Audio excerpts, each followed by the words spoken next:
Hey, friendo, Steve here. And Larson. And welcome back to Going In Raw News Brief. We'll try to keep it brief today. We got 3 stories, Larson. Yeah, let's kick it off first with some huge NXT UK stars headed here to the States.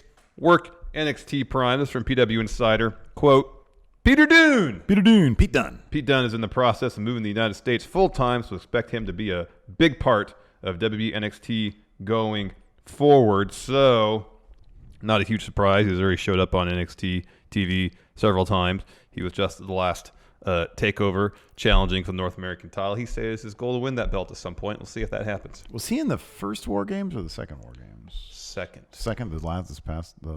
Almost a year ago, huh? Was it? The first one? Yeah, it was. Yeah. He had the War Games stuff on. Yeah. The War Raiders stuff on. The first one was, it was AOP. War Raiders and Roderick Strong against Undisputed Era. Okay. And then it was War Raiders, Ricochet, and Peter Dunn taking on all of the Undisputed Era. I have no doubt that Pete Dunn's going to make a wonderful North American champion in about 6 months, maybe a year. If Roderick Strong wins it from Velveteen Dream, would not be surprised if Peter Dunn is one that takes that belt off and given their history. Yeah, that wouldn't surprise me at all. Also, Tony Storm apparently is going to be featured a lot more in WWE NXT going forward as opposed to NXT UK. We saw Tegan Knox show up this week on NXT UK, and she looks like she's going to be immediately going into a program with the current champion, Kaylee Ray. Correct. So that's all good news. Tony Storm is ready for a bigger stage at this point. Yep. I'd also like to see, there's nothing about Rhea Ripley, but I'd love to see more of her as a permanent fixture. Same, because, she's really good. Normal NXT. Next, Triple H had this in-depth interview with Newsweek promoting NXT on USA Network. And he was asked about 205 Live, where that fits into everything, whether that might fall under the NXT umbrella.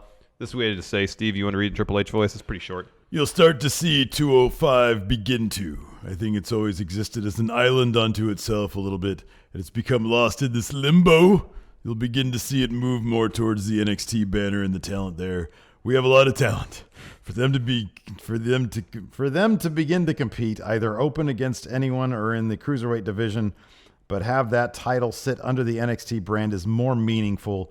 It creates more opportunities for more people. Man, how much would you love to see the 205 title, the cruiserweight title, be defended at TakeOver? That'd be phenomenal. Give those guys TakeOver matches. We just saw in recent weeks Angel Garza, Isaiah Swerve Scott, and most recently Kushida all show up on 205 Live. Mm-hmm. So maybe the process of bringing the two brands together is underway.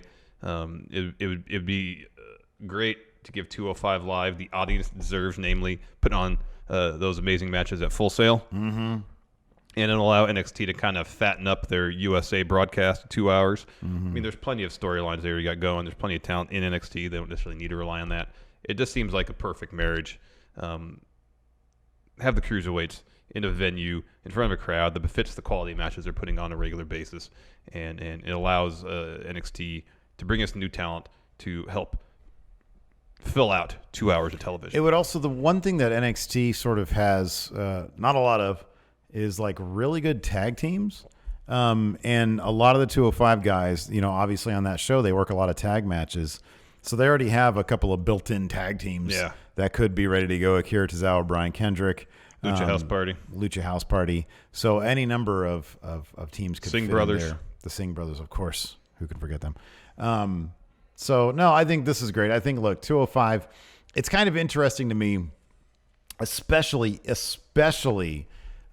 with them, if 205 were to move to NXT, WWE could then make some claim to having the best junior division maybe on the planet. There's a lot of talent there. Mm-hmm. And if you look at compared to what New Japan has, which generally speaking has probably the best junior division on the planet right now, I don't know, man. You start getting some of those 205 matches in NXT circumstances, case could be made. Maybe. There's a lot of talent there. Maybe. Yeah. Final story. This comes from WrestleVotes. Quote, hearing that significant changes are coming to the commentary teams once the SmackDown to Fox move happens in a few weeks. All shows will be impacted, including Raw. A source has said the return of the two-man booth is coming. We just saw Dio Madden, Brennan Williams make his debut at the commentary booth for 205 Live. Apparently Nigel will be doing, I'm guessing, NXT full-time. Yeah, but if that's Well, kind he's got of, NXT and NXT UK. that's kind of an interesting thing, because if 205 is going to move to NXT, like under the NXT banner, I'm not sure how long that 205 team is going to last. I'm not sure what they're going to do with Aiden. Now, I mean, Dio Madden literally has spent one day there. I know. I feel like Aiden's just finally really got into a good groove. He's decent these days. Yeah. He's decent. I mean, look, there's going to be plenty of, I think there's probably going to be plenty of outlets. We have no idea what they're going to do with the third hour of SmackDown. Yeah. The SmackDown tapings. So that might still be a thing. We know Morrow's staying on for NXT. Yeah. I think he said that. Yeah. So it would make sense to have, if it's going to be, I know it says here 2-man booth is coming. Doesn't mean it's across the board. 2-person commentary teams. They could do 2-person teams for Raw and SmackDown. Doesn't mean that's going to be the case for NXT per se. I Or actually like Beth Phoenix on NXT. Yeah, I think she's good. pretty good. There's also the Fox Sports 1 studio show. Which apparently they really like Renee Young. Which, if they move her off Raw and into the Fox Sports 1 studio, there's any number of people, if they take that show seriously in terms of production, you can move Aiden English there. I mean, Vic Joseph's already on UK. If they do a third hour of SmackDown, which are like sort of lower card matches, maybe on the network. It's like part studio show, a few Fox matches Sports on 1, on that's FS1, right. yeah. If they do that, they can swap out the commentary team and keep Aiden, Vic, and Brent and Dio Madden. There's any number of things they can do. They have a lot of content they can produce. Yes, and they have a lot of talent, commentary talent. Yeah, it wouldn't. I mean, it actually wouldn't kind of surprise me if they, understanding 205 is going away in its current incarnation, if they just wanted to test out Dio for a couple episodes and say, hey, let's see what you can do with commentary. Here's something to think of that we haven't really talked about is we've heard that Fox wants SmackDown to be more sports centric. Yeah. Of the commentary team members across all brands, who would best fit into that mold? For me, I mean, like, there's one name. There's going to be 2 names. There's 2 names that really stick out. There's Michael Cole, given his history as a journalist prior to becoming a commentator for WB. And Nigel breaks down matches from the perspective of an athlete better than anybody else in the company. Yeah. Not that I necessarily want to see that team. Well, they were good the first UK tournament. When Vince wasn't in Michael Cole's They were ear, really good, they yeah. were really good. Yeah. So if you want that, if you really want to push that aspect of wrestling, that would seem to make the most sense for SmackDown. If the emphasis is on the athleticism of the sports. But then also, given that show. when is SmackDown on Fox starting? The 4th. October 4th? When does AEW start? 2nd. Oh, jeez. Given that they're moving Nigel, I mean, they literally just said Nigel's going to be on NXT full time. Like, you'd think they'd have this stuff figured out by now. You think right? so? You know, who knows? In any event, 2-man teams, yeah or nay? You like that?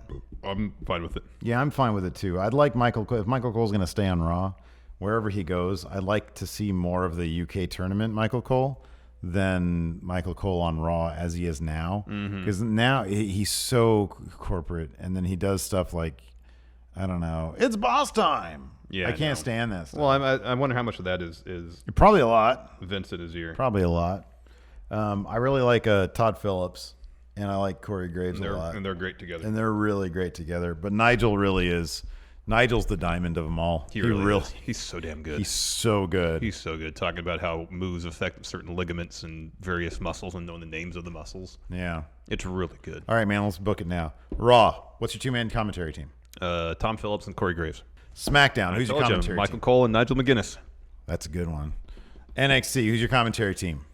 Morrow, Beth, and Dio Madden. Wow. Giving Dio that spot. Okay.